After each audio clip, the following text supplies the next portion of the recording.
Que la paix du Seigneur soit avec nous qui sommes les enfants de Dieu. Que Dieu bénisse son peuple là où il se trouve, en famille, au travail, à l'église. En plein voyage, que le Seigneur soit avec son peuple. Aujourd'hui, nous allons lire la parole de Dieu dans le deuxième livre de Samuel. Samuel 11, du deuxième verset jusqu'au 5e. Deuxième livre de Samuel, à son 11e chapitre, du 2e jusqu'au 5e verset. À la fin d'un après-midi, après la sieste, David se promène sur le toit, en terrasse de son palais. Il aperçoit une femme qui se baigne. Elle est très belle. Il envoie quelqu'un demander qui est cette femme. On lui répond, c'est Béchaba, la fille d'Eliam, la femme d'Uri l'Hittite. David envoie des messagers la chercher. Béchaba arrive chez le roi. Elle vient juste de se purifier après ses règles. David passe la nuit avec elle, puis elle rentre chez elle. Béchaba devient enceinte, elle envoie quelqu'un dire à David, j'attends un enfant. Ça c'est Béchaba qui dit. Le deuxième texte est toujours dans le deuxième livre de Samuel, au 11e chapitre. Nous lisons seulement le 13e verset. David l'invite à manger et à boire à sa table. David le rend ivre. Pourtant le soir, Uri ne rentre pas chez lui. Il va dormir avec les gardes du roi. Alors le dernier texte, c'est dans toujours le deuxième livre de roi, à son 11e chapitre, 22 jusqu'au 24e verset. Le messager part. À son arrivée, il raconte à David ce que Joab l'a chargé de dire. Et il dit, ceux qui défendaient la ville étaient plus forts que nous. Ils sont sortis contre nous dans la campagne. Nous les avons repoussés jusqu'à l'entrée de la ville. Mais les tireurs à l'arc nous ont lancé des flèches du haut des murs.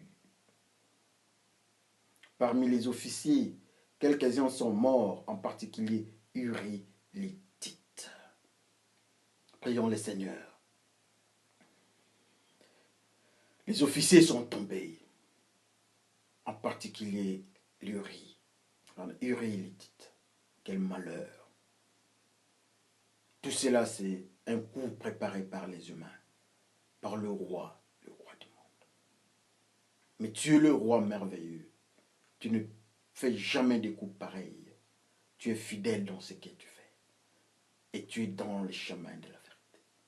Merci Seigneur, parce que le Saint-Esprit nous enseigne. Par le nom de Jésus-Christ, Père, nous te glorifions. Nous disons tous Amen. Merci frères et sœurs, parce que nous continuons toujours avec nos enseignements et exhortations. Le titre de ce soir, notre titre de ce soir est « Le bébé mort qui est le Père ». L'histoire, c'est une histoire malheureuse. Même Dieu lui-même n'est pas d'accord avec David. David se comporte très mal en face à l'égard de Uri l'Hittite. David monte sur sa toiture, sur le toit, sur la terrasse. Il voit une femme qui est nue en train de prendre bain. Un roi sans respect. Il va chercher cette femme, la femme d'autrui. On lui dira que non, c'est Béchaba, la fille d'Eliam, la femme d'Uri, les Hittites. Mais il prend la femme d'autrui, qu'il avait vue nue. Et voilà, il passe la nuit avec la femme. Quelques jours plus tard, la femme va envoyer le message au roi qu'il attendait un enfant. La méchanceté du roi ne s'arrête pas là-bas. Le roi est parti très loin. Sa première stratégie, c'est d'envoyer Uri aller rester avec sa femme pour couvrir ses insanités, sa saleté, ses péchés. Uri refuse. Deuxième stratégie, il appelle Uri à prendre la nourriture sur sa table. Elle vint. Et il a enivré les Hittites. Mais, dans tout cela, les Hittites refusent de rentrer à la maison. Troisième phénomène, il envoie le soldat au front et on doit les tuer. Et c'est qui était fait. Uri est tué au front. Dieu n'est pas d'accord, Dieu envoie son serviteur lui parler. Et vous connaissez l'histoire. Béchaba attend un bébé. Son mari est devenu un mort. Il est mort. Et voilà le roi du monde a un bébé avec la veuve, la femme d'autrui. Et Dieu n'est pas d'accord. Le bébé doit mourir. Et ce qui était fait, le bébé est mort. C'est là où nous avons puisé le titre de notre message. Le bébé mort, qui est le père? Qui est le père d'un bébé mort? Cette femme-là était nue en face du roi.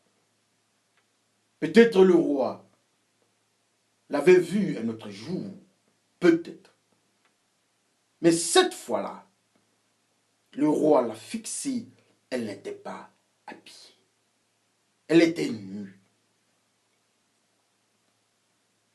Et le roi du monde, David, se décide d'aller plus loin, de prendre la femme d'autrui et de rester en adultère avec cette femme-là, et donnant un enfant. La femme est nue.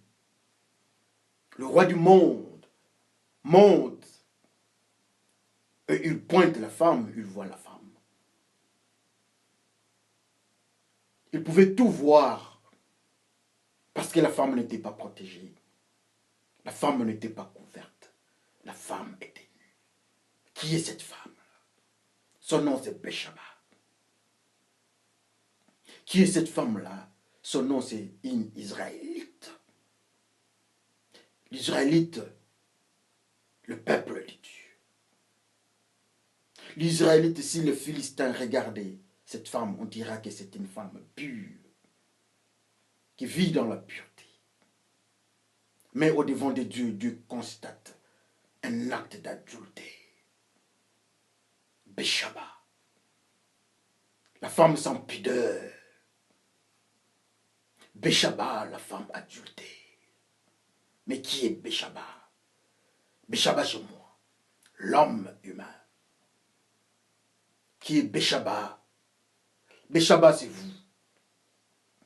Et qui est la femme? La femme est bien moi et la femme c'est bien vous. Nous savons que nous avons notre mari. Nous sommes mariés.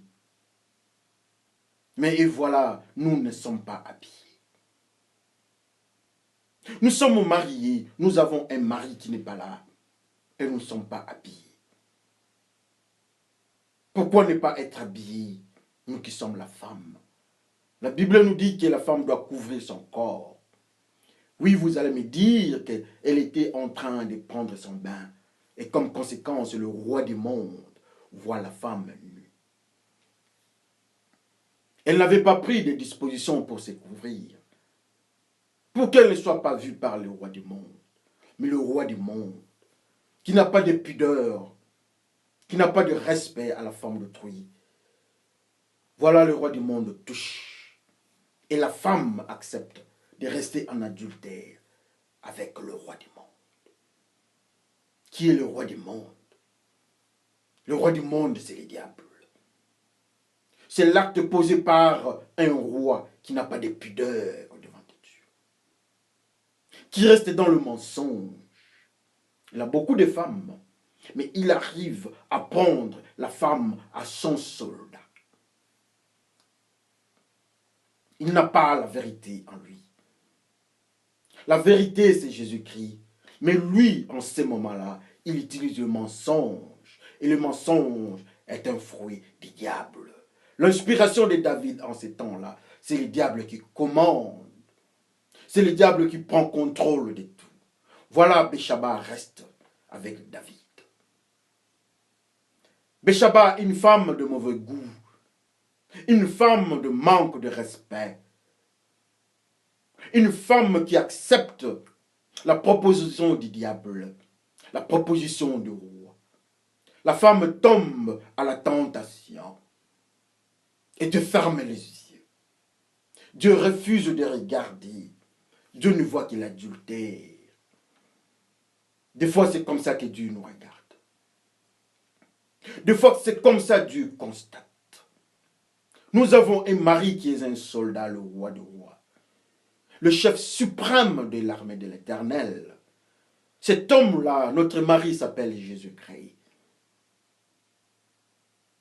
Il est en train de nous regarder. Nous ne le voyons pas, mais il est présent. Uri, les Hittites, savait que sa femme était à la maison avec tous les respects. Mais sa femme est devenue la femme du roi. Quel malheur! Jésus-Christ nous regarde et Jésus-Christ sait que nous sommes là. Mais nous sommes tombés en adultère avec le roi du monde. Béchaba est tombé en adultère avec le roi David. Mais alors nous faisons l'adultère. Nous tombons en adultère avec quel roi? Le diable, le roi du monde. Dieu dit aux enfants d'Israël que c'est un peuple adultère. Il dit à Jérusalem que Jérusalem et Juda sont adultères. Nous disons toujours que nous sommes le peuple de Dieu. Nous disons que nous sommes la femme. Mais voilà quel malheur, quelle difficulté. Dieu constate que nous sommes adultères. Oui, nous sommes adultères. Quel manque de respect dans ce que nous sommes en train de faire. Les enfants d'Israël dans le livre d'Ézéchiel tombent dans l'idolâtrie. Ils se disent, Dieu ne nous voit pas, il nous a abandonnés. Mais la femme des Uri-Hittite, Dieu la voit. Et cette femme-là, c'est bien moi et c'est bien vous. Dieu voit ce que nous sommes en train de faire avec le roi du monde. Le roi du monde, ce sont des démons. Ce sont les anges déchus qui viennent en nous proposer. Comme le roi avait envoyé des messagers, le diable nous envoie des démons en esprit pour nous parler du message du diable, pour nous proposer et nous amener vers le diable. Est-ce que nous résistons ou bien nous acceptons l'offre? David envoie des messagers à Béchaba. Combien de fois les démons viennent à nous pour nous proposer les plans du diable? Pourquoi ils sont venus à nous, les démons? C'est parce que nous sommes sans protection. Nous sommes sans protection spirituelle. Le diable nous voit. Comme à la période de Noé, le diable a constaté qu'il y avait des filles et il a fait ce qu'il pouvait faire. De la même manière, en cette période-là, le monde était rempli de violence et Dieu n'acceptait pas cette violence. En ce moment, il y a le roi David, qui fait la violence à la femme d'autrui, qui propose la violence avec des messagers. Et voilà, cette femme accepte. Le roi du monde qui fait la violence nous envoie des messages de différentes formes, par des démons, de la drogue, par des démons de tuerie, par bombe, par explosion, par empoisonnement, par la haine, autre forme de, toute forme de démons, autre forme de péché que nous connaissons. Ce sont des messages satanico-démoniaques qui viennent à nos oreilles pour nous donner le message du diable, pour nous donner le plan du diable. Mais est-ce que nous résistons ou bien nous sommes comme Béchaba? Béchaba, la femme du soldat, mais qui est devenue adultère. Un adultère, c'est un péché. Les adultères ne verront pas Dieu. Est-ce que nous sommes comme Béchaba ou non? La femme adultère au devant de Jésus-Christ. Ceux qui l'avaient envoyé, ceux qui l'avaient amené au devant de Jésus-Christ, étaient aussi adultères. Ils se sont retrouvés au péché de la même forme qu'elle. Ils étaient tous adultères. Ils n'étaient pas femmes à Jésus-Christ, mais ils avaient accepté les diables pour mari. Et Jésus-Christ ne faisait que constater les dégâts. Combien aujourd'hui nous sommes adultères comme la femme qui devait être lapidée. Combien aujourd'hui nous sommes adultères comme Béchaba. Mais dans quelles circonstances nous connaissons, nous acceptons le plan du diable. Quand nous acceptons le plan du diable, nous faisons l'adultère. Béchaba dit, envoie un message au roi. Ô roi, j'ai un enfant, j'attends un enfant. L'enfant vient de qui?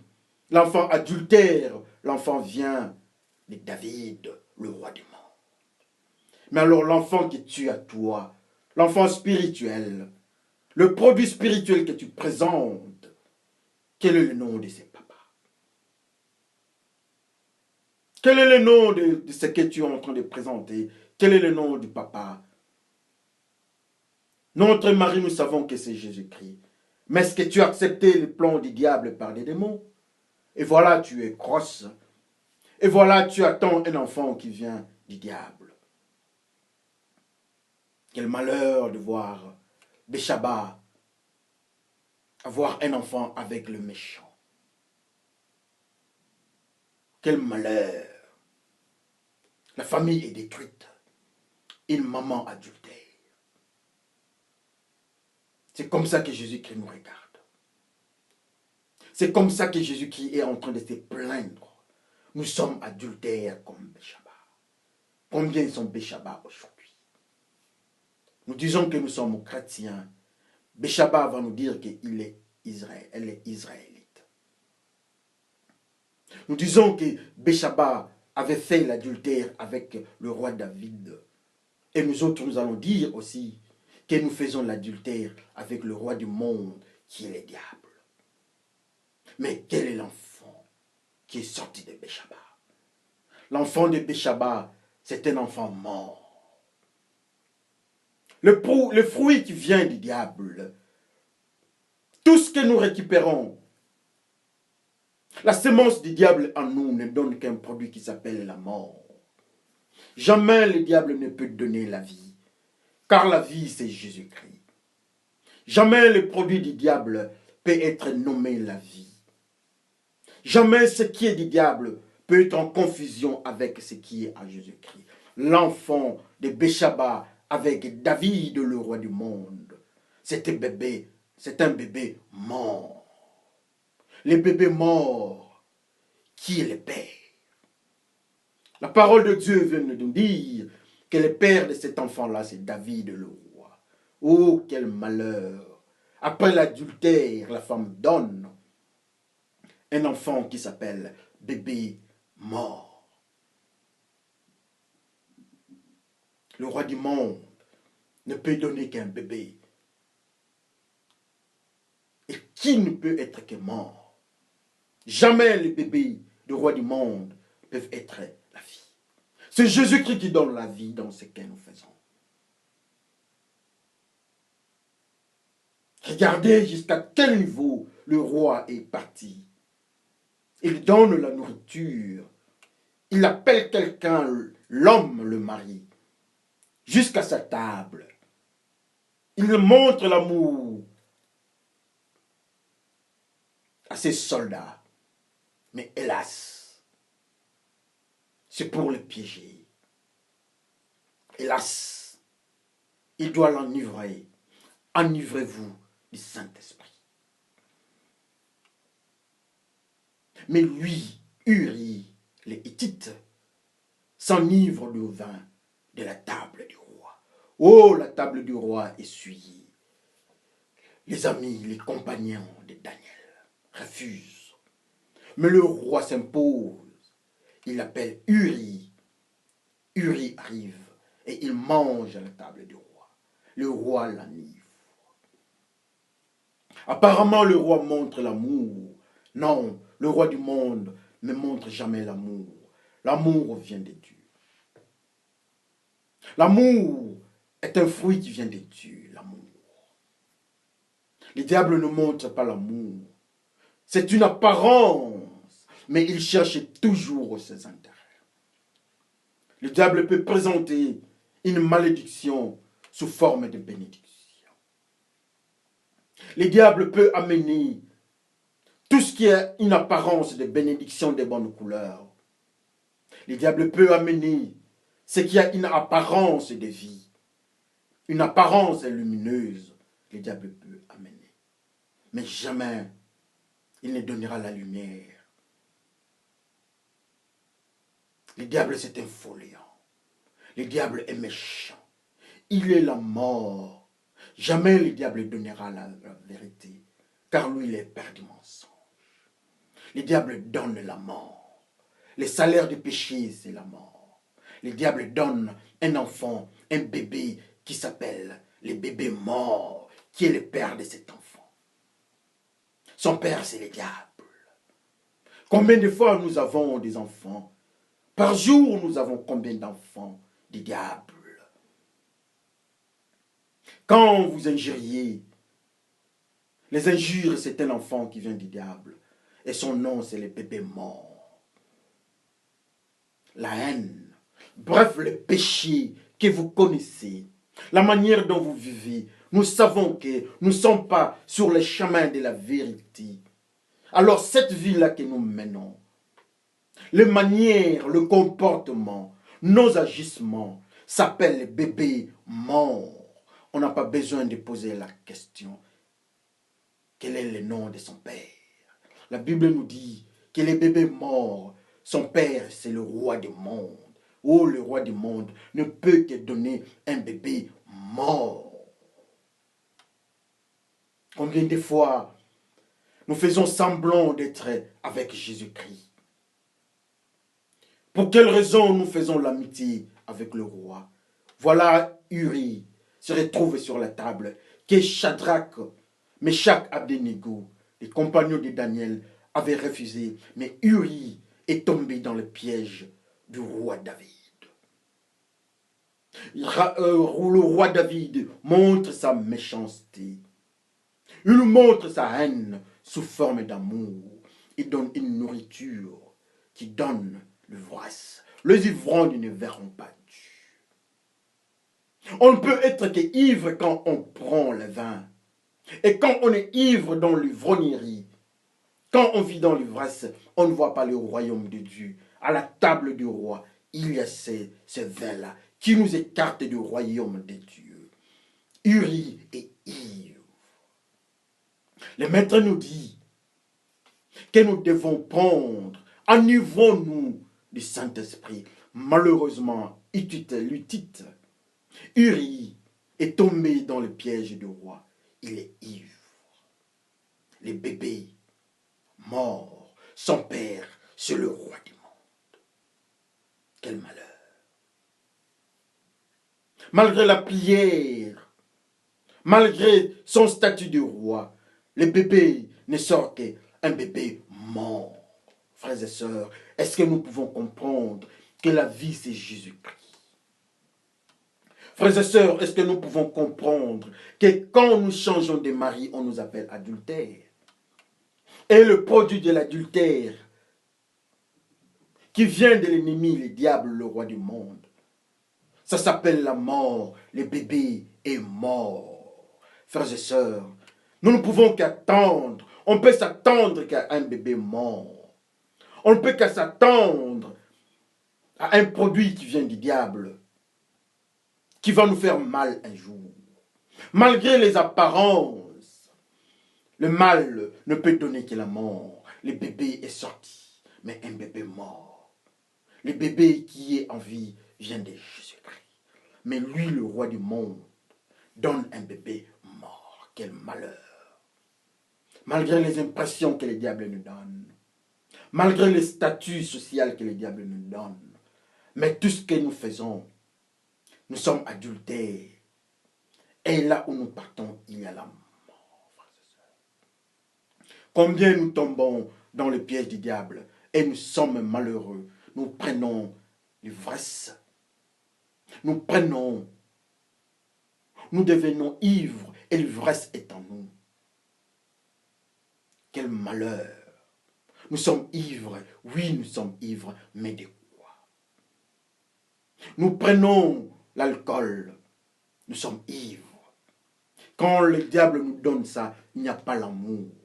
Mais il a semblé montrer l'amour avec sourire à Uri les Hittites. Mais à la fin, Uri est ivre. Il n'est pas ivre du Saint-Esprit, mais du vin de la table souillé du roi. Quel malheur. Jamais le diable montre l'amour. Frères et sœurs, jamais l'amour vient de Dieu. Le fruit du Saint-Esprit, l'amour, ça ne vient pas du diable. Même si on faisait des dons, même si on faisait ce qu'on peut faire, mais l'amour vient de Dieu. 2 commandements. Un seul Dieu et l'amour. Et voilà, le roi du monde vient avec l'amour. La même façon, le roi du monde a montré son amour en Jésus-Christ en lui donnant la nourriture. La nourriture de chez le roi du monde, Jésus-Christ a refusé. Il est resté en état de jeûne. Mais Uri mange à la table du roi. Quel malheur! La mort attend Uri, les titres. Les bébés morts. Le père s'appelle le roi du monde. Quel malheur! Pourquoi nous faisons l'alliance avec le roi du monde? Le roi du monde ne peut donner que la mort. Le roi du monde. Pharaon tue les enfants israéliens, le roi du monde ne peut que produire la mort. Pourquoi nous faisons cette alliance-là? Malgré notre statut de chrétien, elle aussi, elle était israélite. Quel malheur, le roi du monde touche et prend l'Israélite pour femme. Parce qu'elle n'est pas protégée. La gloire de Dieu qui nous couvrait, la gloire est partie. La gloire de Dieu qui couvrait Adam et Ève, quand ils ont accepté de faire des relations, d'être en alliance avec l'ennemi, les serpents anciens, quand ils ont accepté de manger le fruit et désobéir, ils sont devenus la femme adultère et la gloire qui les couvrait était partie. Ils se sont retrouvés à l'état des Béchaba. Et voilà le malheur. Ils doivent quitter le jardin d'Éden.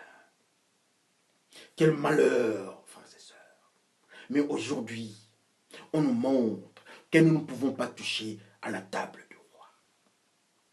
La table du roi, on nous dit que c'est une table essuyée. Oh, l'Hittite est tombé dans le piège du roi. Il est ivre, mais pas ivre du Saint-Esprit.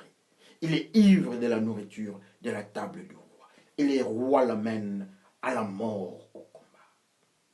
Jésus-Christ est mort à la croix pour nos péchés. Mais Uri est tué par le roi du monde. Quel malheur. Le roi du monde amène Uri l'Hittite à la destruction. Quel malheur, la décision du roi du monde. Jésus-Christ donne la vie, mais voilà le roi du monde partage la mort. Il est parti tuer l'Urie-Hittite au champ de bataille. Notre vie, c'est une bataille de chaque jour. Mais qui est le commandant? Qui est le roi qui nous gère? Uri est tombé au front, tué par son propre chef. Jésus-Christ ne tue pas. Jésus-Christ donne la vie. Mais le roi du monde donne la mort à l'Hittite. Est-ce que nous ne sommes pas comme Uri, les Hittites? Qu'on se regarde, qu'on voit ce qui nous attend. La mort est là.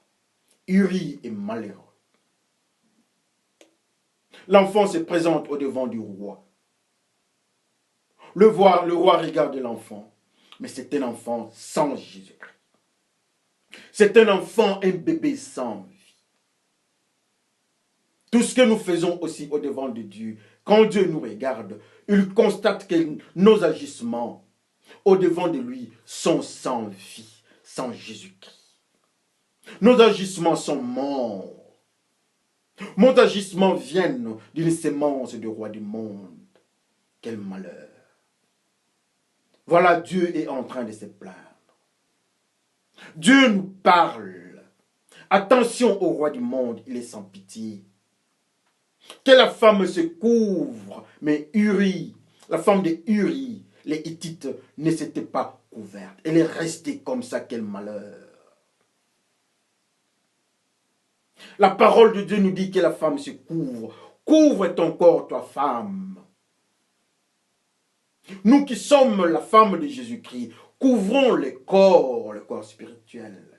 Couvrons nos corps avec la gloire de Dieu. Mais la femme de Uri, les Hittites, est nue. Ils se disent riches, mais ils sont pauvres et nus. Ça, c'est Dieu qui parle. Nous, on nous appelle l'Église.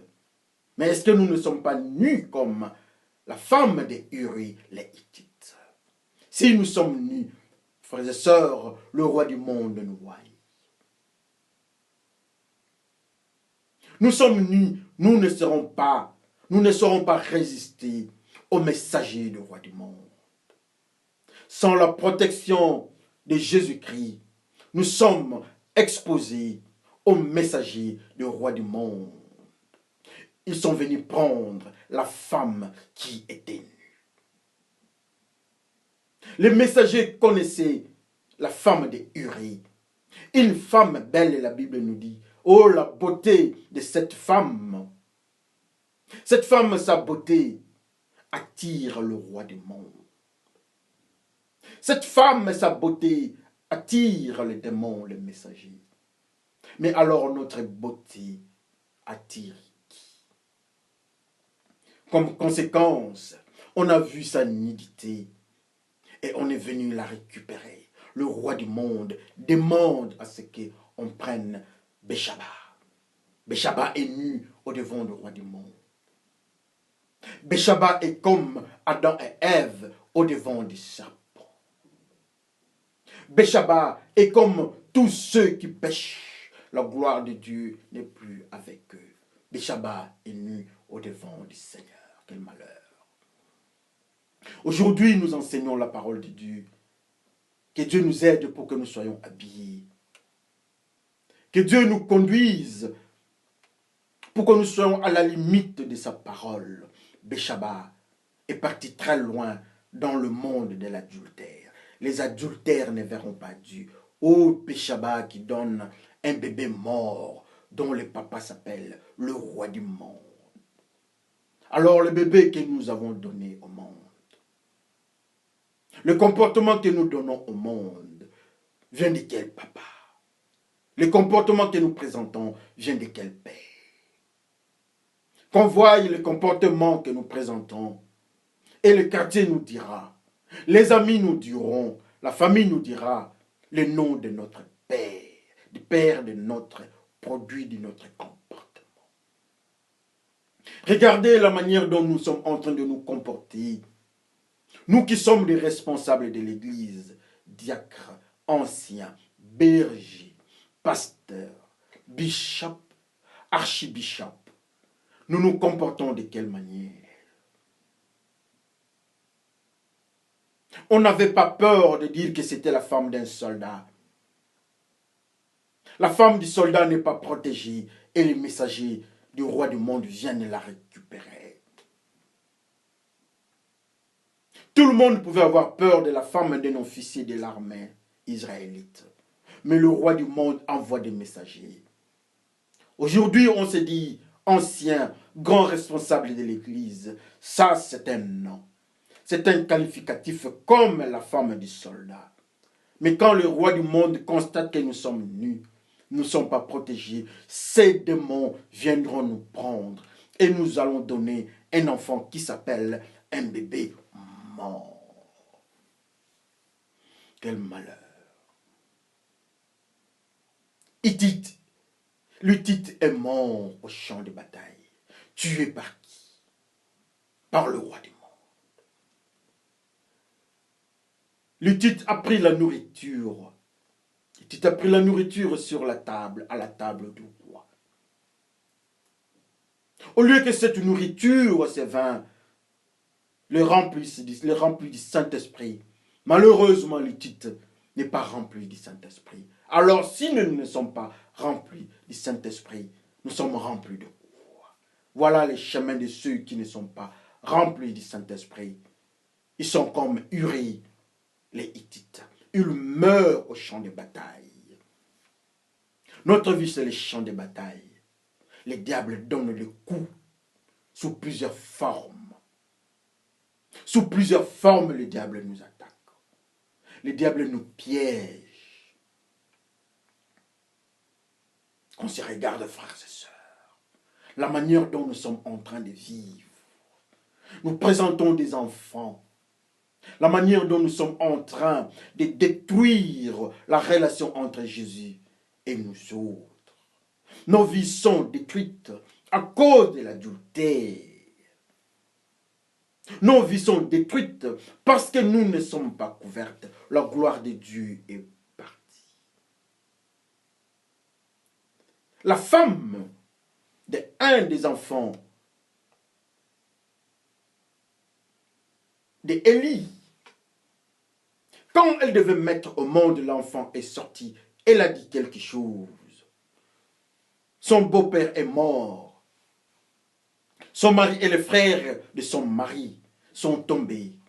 Elle crie, elle dit, la gloire de Dieu est partie. Ichabod, le nom du bébé. Ichabod, ce sont ceux qui n'ont pas la gloire de Dieu.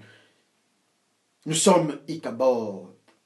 Béchaba, Ichabod. La gloire de Dieu est partie. La gloire de Dieu avait quitté les enfants du prêtre Élie à cause de leur comportement. La gloire de Dieu a quitté. Élie est tombé parce que la gloire de Dieu avait quitté.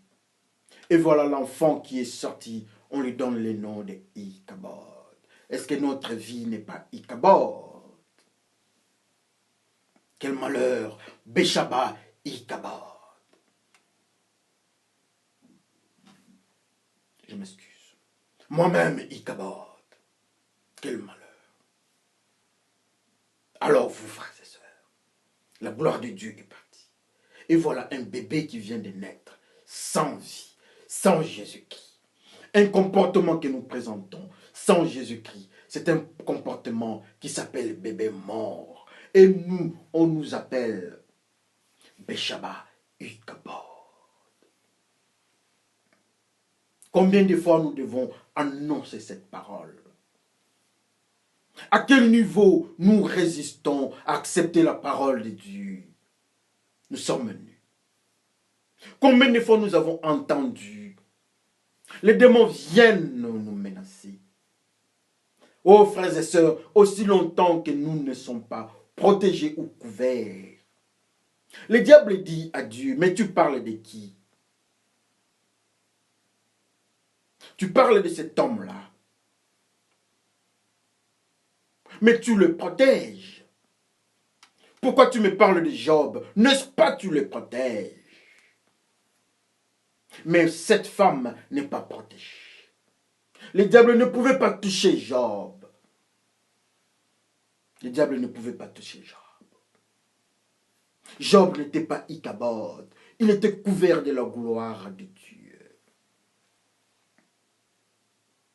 Le diable est en train d'accuser Joshua.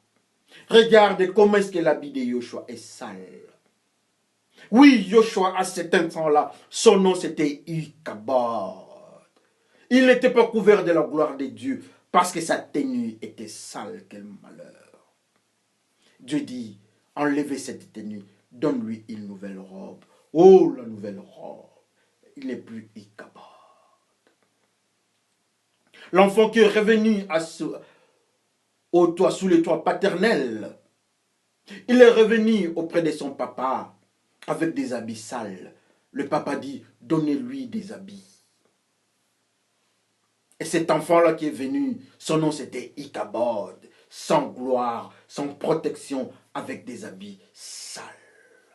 Mais quand on lui avait donné la robe, il est accepté dans la maison de son père. Dans la salle de fête, on fait sortir quelqu'un parce qu'il avait une mauvaise tenue. La tenue qu'il avait, ce n'était pas une tenue de fête. Son frère, son habit, montre sa vie interne. Son nom, c'est Ichabod. Alors moi, au devant de Jésus-Christ, quel est mon nom? Les bébés morts, son papa, c'est David. Les bébés morts que nous présentons et vous présentez, son papa, bien leur papa, c'est le diable. Mais aujourd'hui, il y a un message que le Seigneur nous donne. Aujourd'hui, malgré le messager de l'ennemi, nous sommes couverts. Souvenez-vous de ces disciples de Jésus-Christ qui a quitté Jésus-Christ. En fuyant, il est parti nu. La robe est restée. Mais il y a un message. Il y a une robe lavée par le sang de l'agneau. Nous ne serons plus jamais Ichabod. Nous ne serons plus jamais comme Béchaba. Nous sommes protégés comme Adam et Ève avant le péché. Nous sommes couverts de la gloire de Dieu comme les enfants d'Israël quand ils quittaient l'Égypte. Et voilà le même Dieu qui était hier. Il est présent et il est le même Dieu pour nos enfants. Le même Dieu, le Dieu de Jésus-Christ, au lieu de prendre le vin enivrant, enivrons-nous du vin qui s'appelle le Saint-Esprit. Et nous ne le donnerons jamais. Il ne nous donnera jamais. Et nous n'aurons jamais les enfants qui appellent. Ou bien les bébés qui s'appellent Ichabod. Ou bien un bébé mort. Mais nous aurons un bébé en vie.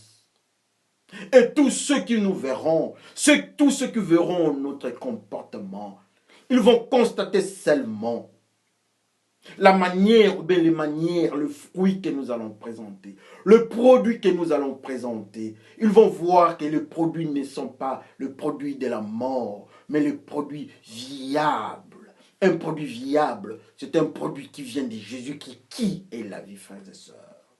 On ne va pas poser la question, le nom, de savoir le nom de ces bébés-là, parce que c'est un bébé en vie. Son nom, c'est Jésus-Christ. Il frappe à la porte, à mon cœur. Il veut entrer. Sa semence veut entrer pour donner un bébé viable, pas un bébé mort. Jésus-Christ attend à notre porte. Si nous l'acceptons, nous donnons un bébé viable. Mais si nous refusons, nous sommes à la merci du roi du monde. Et nous sommes le frère ou la sœur Béchaba. Et le bébé venu de l'ennemi, son nom, c'est le bébé mort. Que le Seigneur vous bénisse. Prions le Seigneur. Dieu de gloire, Dieu de bonheur, nous sommes malheureux parce que nous sommes à la merci de l'ennemi. Mais merci pour l'information. Merci pour l'enseignement. Aide-nous, Seigneur, à être couverts. Comme tu as donné à Joshua le manteau, la veste, la robe, nous venons, Seigneur, que tu nous enlèves ce que le diable nous accuse. mais que tu nous donnes la robe de la pureté. La robe lavée, blanchie par le sang de l'agneau, nous attendons ça. Et les bébés seront les bébés viables. Son nom ne sera pas les bébés morts. Et son père sera appelé Jésus-Christ. Nous te glorifions, c'est le Seigneur. Tu es le Seigneur des Seigneurs, le Roi des Rois. Béni soit ton nom pour ceux qui vont entendre cette parole. Par le nom de Jésus-Christ, Père, nous te glorifions. Et par le même nom, nous disons Amen. Oui, les bébés a un père, un papa, qui s'appelle Jésus-Christ. Si nous sommes couverts, la gloire de Dieu va nous couvrir. Nous serons les temples du Saint-Esprit. Nous ne serons jamais la porteuse d'une sémence de roi du monde. Avec Jésus-Christ, nous sommes protégés. Nous ne serons jamais. Que le Seigneur bénisse son peuple. À la prochaine occasion. Amen.